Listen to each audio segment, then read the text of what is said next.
Côté La Réunion, que ça l'a fait. Alors aujourd'hui, nous retrouve Guillaume Kishnama, pardon, pour une nouvelle émission. Bonjour et bienvenue. Bonjour, merci pour l'accueil. De rien, avec plaisir. Alors, on est venu parler à nous de l'association Un Autre Regard. C'est quoi l'association? Alors, l'association Notre Regard, elle existe, nous fêtons 10 ans là, cette année. Ah, ben bon Alors, ça tombe bien, ben merci. Donc, on prépare, vous êtes invité de toute façon. Hein, Ok, donc, ça sera pas le de mois de novembre. souci, oui. Donc, l'association fêtera ses 10 ans. En fait, c'est l'arrivée de la socio-esthétique à l'île de la Réunion. D'accord. Et moi, en tant que Réunionnais, j'ai quitté mon île en 1982, m'a parti en métropole, à région parisienne, m'a fait ma vie, mes études et tout. Et en fait, c'est la socio-esthétique qui est venue vers moi. Donc, c'est un nouveau métier, un nouveau challenge et tout. D'accord. Et au bout de 24 ans, passé là-bas déjà à Paris, et c'est la socio-esthétique qui m'a ramené à la Réunion. En fait, je suis comme dit la fondatrice de ce nouveau métier aide à la personne. Je suis un peu l'ambassadeur pour l'océan Indien, donc à ramener ce métier à l'île de la Réunion. Voilà. Et Un Autre Regard, c'est l'association régionale qui représente ce métier à l'île de la Réunion, voire même dans l'océan Indien. Voilà. D'accord. Et du coup, on peut expliquer un petit peu c'est quoi la socio-esthétique, justement? Alors, la socio-esthétique, ce sont des professionnels esthéticiens, cosméticiens diplômés d'État. D'accord. On entend souvent l'esthétique, nous savons en institut, c'est réservé aux femmes exclusivement, quoique maintenant ça commence à ouvrir un petit peu les portes pour un bonhomme. Mais ça a un coût aussi, il faut payer, d'accord? Et on parle toujours de la beauté, la féminité, des produits, paillettes, faux ongles, maquillage. Mais il y a une dame qui s'appelle, moi je rends hommage aujourd'hui aussi, Madame Renée Rouzière, une femme qui est esthéticienne dans les années 60, elle-même esthéticienne. Elle a eu cette idée justement de mettre l'esthétique au profit des personnes qui n'ont pas accès, c'est-à-dire qui n'ont pas d'argent, qui sont malades, qui sont porteurs de handicap et qui sont même enfermés, voire même en prison. D'accord. Elle a eu cette fabuleuse idée. C'est elle la fondatrice. Donc si aujourd'hui on est là avec Zot, c'est grâce à Renée Rouzière qu'en 1965, elle a eu cette fabuleuse idée. Et moi, je découvre ce métier en 2000, l'année 2000. Et elle a été séduit. Donc, on a fait mon parcours esthéticien, cosméticien, au lieu de diriger à moi vers d'autres spécialités. Je me dis, ben tiens, ça, c'est ça que j'ai envie de faire de l'esthétique humanitaire. Donc, c'est ça la socio-esthétique. Apporter des soins esthétiques aux personnes qui n'ont pas le droit habituellement. Parce que soit ils sont malades, soit ils sont handicapés, soit ils n'ont pas l'argent, soit ils les rejetés au niveau social. Donc voilà, et nous, on s'occupe de ça. Et notre regard porte cette parole, on approche les personnes vraiment pour apporter des soins esthétiques, le bien-être, le bonheur. Et donc, il y a un aspect aussi psychologique derrière, j'imagine. Et comment on les amener à agir à ça au quotidien, justement, de travail? Tout à fait, c'est important parce qu'en fait, le soin esthétique lui-même, il devient un prétexte. Le but, c'est approcher ces personnes. Pour les approcher, il faut avoir des supports, comme on dit. Mais nous, on va se servir de ce support esthétique par des soins, par nos mains, par le toucher. Et nous connaissons bien quand nous touche quelqu'un, on va dire, ou donner de la valeur. Moi, je me retiens bien une parole d'un sans domicile fixe, parce qu'on va aussi auprès des personnes sans domicile fixe. Et ce monsieur a dit, c'est bien parce que c'est la première fois qu'on me regarde, on me touche. Il me dit, que ça, il fait à où? Il a dit, dans le chemin, il garde même pas moi. Il donne à moi un coup de pied. Il écoute pas moi. Mais autres, ils t'écoutent à moi. Les autres, ils touchent à moi. Il me dit, alors c'est quoi pour se toucher? Il a dit, le toucher, ça veut dire que il est un être humain. C'est redonner une valeur à la personne. Quand on touche quelqu'un, ça veut dire, je te reconnais en tant que tel, malgré ta différence. Donc c'est ça. En tout cas, il est très émouvant, j'imagine, quand on se entend des trucs comme ça. Et donc, est-ce que ici, tu travailles à plusieurs ou on fait un petit peu tout seul? Alors donc, moi, j'ai eu donc cette mission, on appelle ça comme une mission, moi, Madame donc Rouzière que j'ai connue, elle est décédée depuis, comme elle a eu la chance de côtoyer cette fondatrice. Elle a mis un peu les ambassadeurs, les ambassadrices dans toutes les régions de France, voire même au Japon, au Maroc. D'accord. Et pour l'océan Indien, donc, elle m'a choisi. Et puis, pour moi, c'était un challenge aussi parce que jusqu'à présent, l'école, elle a débuté en 79 et moi, elle a accédé à cette école-là en l'année 2000. Et comme Paty Voirel, elle dit, ben oui, mais il n'y a que des filles. Pour moi, c'était un challenge. Donc, j'étais le premier homme socio-esthéticien de France. D'accord. Et puis, depuis, ça a ouvert les portes parce qu'au jour d'aujourd'hui, comme il parle là-haut, maintenant, nous les trois, au niveau national, voire international. Et ça, c'était un challenge. Donc, ça donnait aussi un autre côté de l'esthétique. C'est-à-dire, maintenant, on a des hommes aussi qui pratiquent des soins esthétiques, mais c'est plus les esthéticiennes avec les petites jupes, avec les petites mains, non, c'est fini tout ça. Et ça, c'est important aussi, ça donne une autre valeur. Les soins esthétiques, ça a une autre connotation. Ça s'arrête pas au massage, ça s'arrête pas au maquillage. Ça a une autre. Et comment justement elle a été accueillie, par exemple, en formation quand vous l'arrivez en tant que seul homme parmi les autres femmes? Ah ben c'était pas évident. Déjà, comme on a fait l'école esthétique, il faut savoir même au niveau national, qu'on regarde bien, il y a peut-être une centaine. Centaine, c'est pas beaucoup. Des hommes esthéticiens. À La Réunion, je crois qu'il y en a 7. Mais après, il y a des milliers. Des centaines de filles esthéticiennes. Déjà, ça, c'est le premier challenge. Je veux dire, aller embrasser un métier de femme, de l'esthétique, avec tout ce qui tourne autour. Mais, et en tant que socio-esthéticien, c'était encore un nouveau challenge. Et après, le troisième challenge, c'est quoi? C'est, j'ai été repéré par une malade atteinte de cancer lors d'un congrès à Paris. Et donc, elle m'a dit, nous a dit, c'est bien, il y a la socio-esthétique pour s'occuper des personnes malades, atteintes de cancer. Elle-même, malade du cancer, elle habite à La Réunion et elle n'a pas droit. Et elle s'est adressée directement au président de la République de l'époque, M. Jacques Chirac, à ce congrès. Et puis, les choses, ça s'est fait comme ça. En fait, moi, j'ai dit ça, c'est une mission. En fait, je suis venu pour accompagner mes compatriotes et justement pour apporter des soins esthétiques en service de cancérologie. Voilà. D'accord, donc c'est avec Bana qu'on a commencé à travailler en premier, on va dire. En premier, oui. En fait, comme moi, je exerce déjà ce métier aux hôpitaux de Paris, à PHP, en région parisienne. Et ça a été fait une mutation via l'ARS, l'Agence régionale de santé, le ministère de la Santé, avec une mutation et à la demande des médecins cancérologues de l'île de la Réunion. Donc c'est pour ça qu'on la retrouve à moi assez rapidement. Suite à la demande, au bout de 24 ans.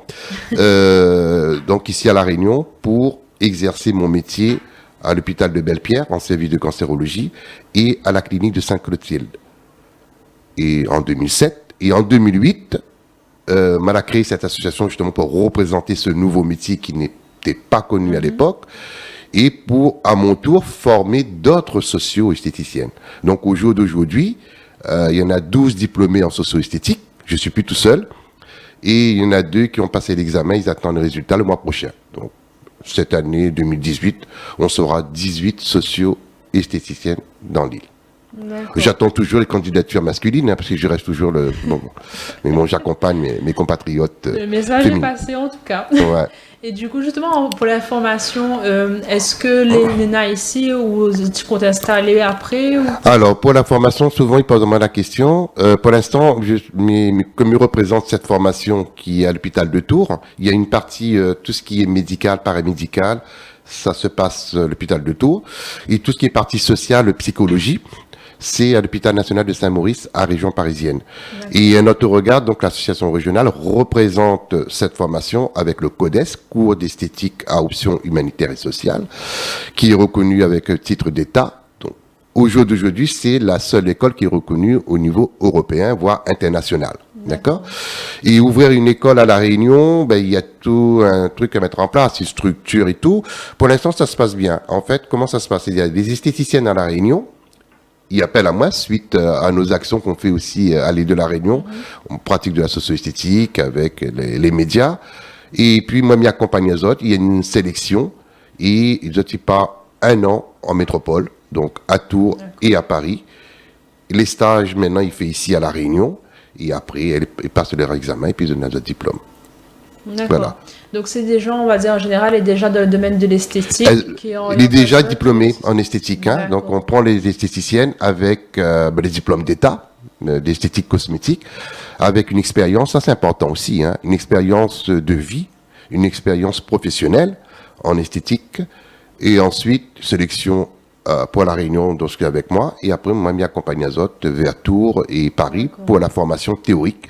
Et cette formation est dispensée par des professionnels médicaux, sociaux, services pénitentiaires, voilà, des différents professionnels pour justement accompagner cette partie théorique, pour avoir des connaissances. Et puis, comme on dit, l'esthétique, il y a le savoir-faire, mais il y a aussi le savoir-être. Et ça, c'est très important. D'accord. Et du coup, comme on l'a dit tout à l'heure là, pour parler à nous d'un SDF par exemple, vous l'avez amené aussi à travailler avec des hommes. Est-ce que là n'a pas été trop difficile pour eux d'accepter ça?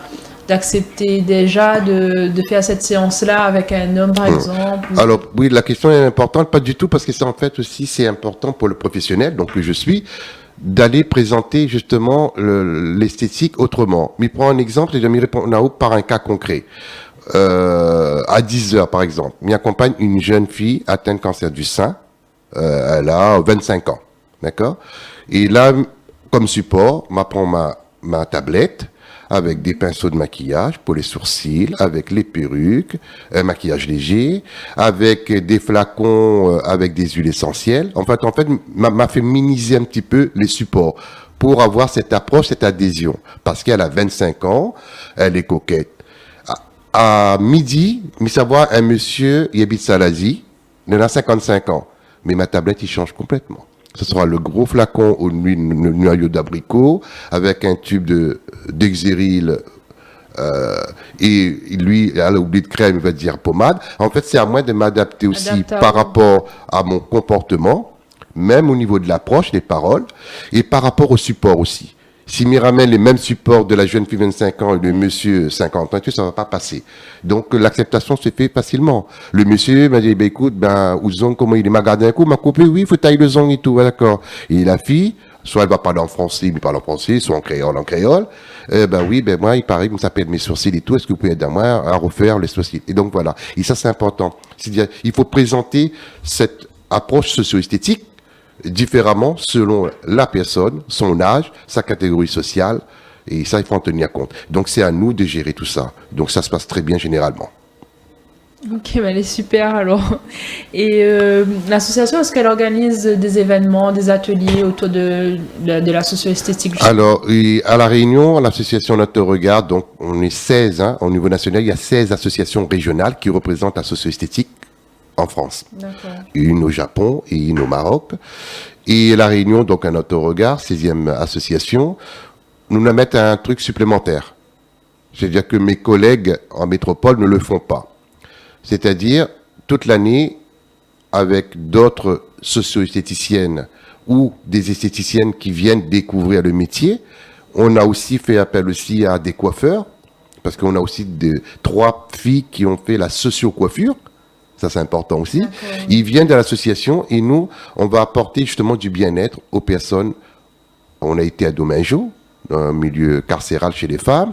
On va chez les jeunes en difficulté dans les quartiers, les femmes victimes de violences conjugales, les personnes de porteuses de handicap, les femmes de quartier pour la fête des mères qui n'ont pas les moyens avec des enfants en bas âge, qui n'ont jamais eu droit aux soins esthétiques, aux personnes porteuses de handicap, aux personnes malades. Et nous collaborons toujours avec des structures, c'est-à-dire c'est pas nous, on n'a pas de local, voilà, avec les collectivités, soit les collectivités, les mairies, quand ils veulent bien jouer le jeu, les collectivités ou d'autres associations, et puis souvent dans les grandes journées nationales, par exemple la journée du cancer, la journée Parkinson, Alzheimer, la journée du handicap, la journée de bienfaisance pour les démunis, voilà.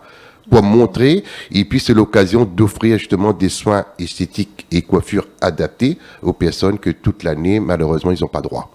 Et ça permet justement d'avoir aussi une vision pour les futurs employeurs, pour qu'ils incluent aussi ce nouveau métier dans leur structure. Et c'est grâce à ça qu'au jour d'aujourd'hui, il y a quand même une dizaine de postes qui ont été créés après 2007. C'est une façon à nous aussi de faire de la promotion. Faire de la promotion sociale, bien sûr, c'est-à-dire montrer notre savoir-faire. Et après, il y a des directeurs des centres d'EHPAD ou en psychiatrie ou aux cliniques ou même collectivités. Je connais par exemple au CCAS de Saint-Pierre, C'est bien parce que quand les choses se font bien, il faut le faire. C'est de la publicité. Et c'est aussi un message qui me passe aux autres CCS. Ben, ils ont créé un demi-poste pour une socio-esthéticienne qui va à domicile apporter des soins socio-esthétiques, un accompagnement aux personnes isolées à la maison. D'accord. Et ça, c'est super. Donc, il faut que tous les CCAS de Lille, ça c'est un peu aussi ma mission aussi, d'aller rencontrer ces acteurs sociaux, ces dirigeants, ces financeurs, ces représentants aussi de la population qui souffre, pour leur montrer notre savoir-faire, c'est quoi la socio-esthétique. Et à travers nos bonnes actions que nous fait toute l'année, ben, nous fait au moins une quinzaine d'actions dans l'année, hein. Et là, bientôt, là, justement, tout à l'heure, comme il quitte Azote, il doit passer sur Saint-Leu, rencontrer le CCS de Saint-Leu, parce que bientôt, il y a une journée, justement, du handicap. Il doit rencontrer le directeur de CCS, qu'on va mettre en place aussi notre action pour s'occuper des personnes porteuses de handicap. D'accord. Bah, du coup, bah, on a eu l'information. Hein, Ouais. Bientôt, nous va connaître Saint-Leu, bah, Ouais. qu'est-ce que ça va proposer, justement. Et donc... mais je voudrais dire aussi comment on compte développer l'association, comment on veut encore développer le métier du socio-esthéticien ici à La Réunion ou même en France. Oui, en fait, le but de l'association, c'est vraiment développer ce métier par rapport à nos actions. Et ce qui est important, je veux dire, nous sommes des professionnels diplômés d'État et on se retrouve, on se réunit, hein, ce sont des amis avec le même métier, ça c'est important, on reste dans la simplicité. Okay. On se téléphone. Ça se passe très simplement. On se téléphone, tiens, on a une journée, ou bien on a un CCS appelle à nous, on a 50 personnes pour accompagner, machin et tout. On s'appelle, on se met à 5, à 6, à 10, à 15, ou même à 20 professionnels. Et on prend notre matériel, nos produits, notre savoir-faire, on donne de notre temps et on va donner du bonheur. C'est tout simplement ça. On va donner du bonheur. Et ça permet justement de faire connaître ce métier. Et après, ça suscite aussi des vocations. Mais là, par exemple, par rapport à l'émission, même dans les émissions précédentes ou dans les médias de la presse écrite, les gens, ils appellent, ils font, c'est super et tout, nous, on a envie de faire ça aussi. C'est ça. En fait, c'est une mission. On est esthéticien à la base. Et après, je sais pas, ça nous guide quelque part. On a envie, c'est un métier d'aide à la personne. On approche vraiment la souffrance. Et je veux dire, moi je travaille en cancérologie, mais guérit pas le cancer, mais n'a pas cette prétention. Mais travaille avec les cancérologues, avec les infirmiers, mais accompagne la personne qui atteint le cancer. C'est cette personne qui souffre. C'est sa souffrance de sa personnalité, souffrance de son image corporelle qui est perturbée par chimiothérapie, radiothérapie, l'opération. Mais le médecin va traiter son cancer. Mais moi, m'a accompagné, m'a abrogé sa souffrance psychologique, sociale par rapport au regard des autres, en apportant des soins esthétiques. Et ça, il faut être diplômé, puis aussi sortir les tiroirs, les différents supports pour que la personne retrouve un peu l'estime de soi, retrouve le goût de vivre. C'est un peu le coach, on booste un peu les personnes. Là, hier encore, on était dans le service. Une dame dit, oui, mais je ne vais plus maquiller, machin et tout. Je me dit, bon, aujourd'hui, je me maquille à haut. Par contre, la semaine prochaine, je ne maquille plus, je me cause plus avec vous, fini. En fait, c'est ça. Et ça, c'est important. Ça permet de dédramatiser. Elle a appris qu'elle a un cancer, c'est vrai. Elle est tellement centralisée là-dessus et tout, que son maquillage, elle aimerait bien, et même tout le monde dit comme ça, son visage, il est pâle, ses bons enfants, il bouge il écoute pas et tout, donc il fait un peu de chantage. Donc c'est ça, c'est important aussi, à avoir aussi, en fait c'est du compagnonnage. C'est-à-dire dédramatiser la maladie, bon, tout en tenant compte quand même les effets secondaires, les traitements, et c'est pour ça que la formation, pour moi, elle est importante, et ça m'y insiste là-dessus aussi. On est esthéticien, et si on veut pratiquer la socio-esthétique, il faut faire cette formation. Il y a des stages, il y a une formation théorique, il y a un accompagnement psychologique, on a 2 heures de psychologie pendant 1 an. L'accompagnement de la personne jeune, la personne âgée, la personne malade, il faut connaître les différentes étapes, et ça c'est important. On ne fait pas n'importe quoi avec n'importe qui et n'importe où, et ça c'est important aussi, ouais. Et puis, je pense que dans le côté médical aussi, que vous allez informer aussi. Oui, bien sûr. Ah oui, de toute façon, après, par exemple, moi, elle a choisi de travailler en cancérologie, en plus de cette année supplémentaire, une fois que diplômée esthétique cosmétique, elle a fait 6 mois à l'hôpital de Gustave Roussy, en métropole, un service de cancérologie avec les infirmiers, les psychologues et les médecins. Là, montre-moi un petit peu les tels médicaments, tel effet secondaire. Et moi, il prend mon carnet, il note, d'accord, ok. On va prendre un exemple. Par exemple, nausées, vomissements et tout, c'est pas mon domaine. Mais par contre, dégradation de la peau, l'éruption cutanée, la perte des cheveux, ablation d'un sein. C'est-à-dire, c'est pas de la chirurgie, c'est vraiment la socio-esthétique pour les prothèses externes avec un soutien-gorge adapté, les prothèses capillaires, redonner bonne mine, réparer les ongles, ça c'est mon domaine. Donc voilà, donc on accompagne sur les effets secondaires des traitements. Les traitements, il est tellement lourd et puis il est tellement visible aussi que ça joue aussi sur le lien social. Donc on a un rôle social, psychologique, éducatif et compagnonnage. Et dans la simplicité. Qui touche un peu à tout finalement, sur la personne, d'un côté très humain, comme on l'a dit. Exactement, c'est ça, c'est l'humain qui prime. Hein. Je veux dire, on regarde pas et tout. Je veux dire, on n'est pas là sur la maladie parce qu'il y a des professionnels qui sont professionnels pour ça. Enfin, ils sont bien. On va leur laisser faire le travail, mais nous, on va accompagner des personnes. La souffrance de la personne. Et chacun met sa pierre à l'édifice. Et ça, c'est très important. Parce que les autres professionnels de la santé, c'est vrai, ils sont tellement centralisés sur leur métier premier, et après, c'est pas qu'ils oublient, ils y pensent, mais ils n'ont pas le temps. Moi, m'y prends le temps, avec mes collègues, nous prenons le temps, on a le temps pour ça aussi, et on travaille en équipe. Et ça, c'est important, c'est une équipe pluridisciplinaire. On n'est pas magicien. Puis il y en a qui disent, par exemple, ça va quelqu'un qui dit, ah oui, il a dit, moi, viens voir, que ça fait. Il me dit, que ça ou veut. Et ça, c'est important. Que ça ou veut, il m'a fait tout mon possible pour apporter le maximum pour accompagner. On fait de l'accompagnement. C'est pour ça qu'on dit socio-esthétique, c'est soin. Soin, ça peut être écouté aussi, hein, parce que pour apporter des soins à une personne, il faut déjà l'écouter. Des fois, on entend, mais on n'écoute pas. Oui. Hein, écouter, c'est prendre en considération la parole de l'autre, sa souffrance. Écouter, toucher, ça redonne une valeur. On commence par les mains, bien sûr. Et après, là, on va faire des massages du visage, massage des mains, massage des pieds, massage du dos, maquillage pour les dames, maquillage bonne mine, maquillage correcteur.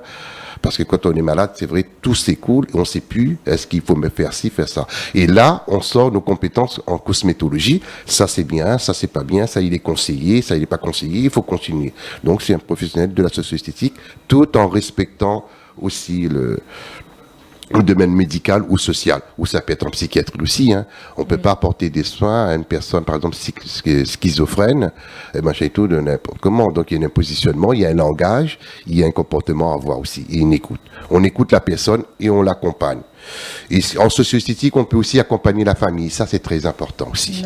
On s'occupe de la personne, et ça permet aussi. Je prends un exemple concret. Une femme qui a eu, par exemple, une jeune femme, ablation d'un sein, son mari, moi, m'y invite à lui aussi à venir en atelier pour choisir la prothèse. Prothèse externe, hein, pas chirurgicale, externe. Donc, c'est lui qui va choisir. Moi, on a eu un jeune monsieur, pareil, de trentaine d'années, il me dit, ah ben non, mais il touche pas et tout, il fait mal, mais pas docteur. Il me dit, ben ça tombe bien, moi non plus, pas docteur. Il me dit, mais touche, et où va toucher, c'est où il choisit la prothèse. Avec un mamelon, avec un soutien-gorge, ça de là et tout. En fait, on va dédramatiser et on fait participer la famille. C'est ça. Et comme ça, la femme, quand elle rentre à la maison aussi, elle a pu expliquer. C'est ce qu'on appelle aussi faire des ateliers pour retisser les liens. Ça peut se faire avec des enfants ou soit avec le conjoint ou la conjointe. Et ça, c'est important. On anime des ateliers, c'est ce qu'on appelle des ateliers. Ouais. Ouais, et justement, comment on fait aussi pour gérer c'est comme c'est des maladies lourdes et être à l'écoute tout le temps. Est-ce que des fois, on n'a pas des journées où on a du mal ou peut-être on a trop d'émotions ou Après, c'est sûr, hein, hier, on me pose la question encore, souvent on me pose la question. Dur, non, parce que vous connaissez des fois qu'on approche des personnes et on relativise aussi. Qu'on voit tellement cette souffrance et tout. Et puis moi, dans mon secteur d'activité, ça pas soigne le cancer, mais ça soigne la personne. Et ça, c'est important. Mettre en mode objectif. Il ne peut pas avoir d'échec. Bon, après, c'est sûr, c'est le médecin. Quelquefois, c'est vrai, il mise, il dit madame, voilà, ou monsieur, il y a la guérison. Mais après, si ça dérape un peu, c'est vrai, il peut dire qu'il y a un échec, mais c'est pas sa faute non plus, c'est comme ça. Mais moi, il n'y a pas d'échec, parce qu'il m'y accompagne du début à la fin. C'est-à-dire, dans le combat, madame ou monsieur, il est là pour accompagner à où, pour faire des massages, pour chercher quand les cheveux vont tomber et tout, il vient voir où, on va faire les sourcils, on va réparer les ongles, il me dit, il sera là. Dans la phase de l'hospitalisation, mais sera là aussi. Et ça peut arriver aussi, des fois, en fin de vie. Et maintenant, des enfants, ils viennent voir moi, ils disent, vous ne me connaissez pas si vous l'avez appris, mais maman, ça fait un mois qu'elle est en fin de vie, Le médecin, là, je me dis oui, d'accord. Mais par contre, Guillaume, où vient Puwarel? Il me dit comment vient Puwarel ici? Donc c'est ça ma mission. De le départ, accompagner jusqu'au bout de la vie. Et c'est ça. Mais on n'a pas misé sur sa guérison. Après, c'est son destin. Oui. Donc, mon rôle, c'est d'accompagner. Après, il faut relativiser. Et puis, c'est à nous aussi faire un travail sur soi. C'est sûr, on fait un travail d'accompagnement. Après, la vie ne nous appartient pas, ne m'appartient pas. Et la santé, la guérison, j'ai pas misé dessus. Et donc, il faut prendre les choses comme ça. Si d'emblée, on a un objectif, ça fait ça, il faut absolument qu'elle y en sorte, allez les guérir. Non, ça c'est pas. On peut pas fonctionner comme ça. On accompagne. L'accompagnement, c'est ça. Il faut accepter aussi. Pour ça, il faut faire un travail sur soi aussi. Je veux dire, si on veut accepter la différence, on veut accepter la mort, on veut accepter la maladie, il faut que nous aussi, on va travailler sur soi, on accepte aussi. Hein. La souffrance, ça fait partie de la vie. Et après, il faut trouver des atouts, il faut trouver des forces, que ce soit, il faut trouver des supports. Ça peut être spirituel, ça peut être la famille, ça peut être médical, et l'entourage. C'est ça. Hein. D'accord. Ben écoute, Guillaume, nous avons encore merci d'être intervenu. Ben, merci à autres. Ouais. C'est avec plaisir d'avoir parlé à nous de ta association, Un Autre Regard. Donc, c'était Guillaume Kishnama, socio-esthéticien, président de l'association Un Autre Regard. Nous disons à bientôt pour de nouvelles informations, éventuellement. Et ben, moi, je vous dis à bientôt et au revoir. Et ciao, bye pour une nouvelle émission. Merci, au revoir.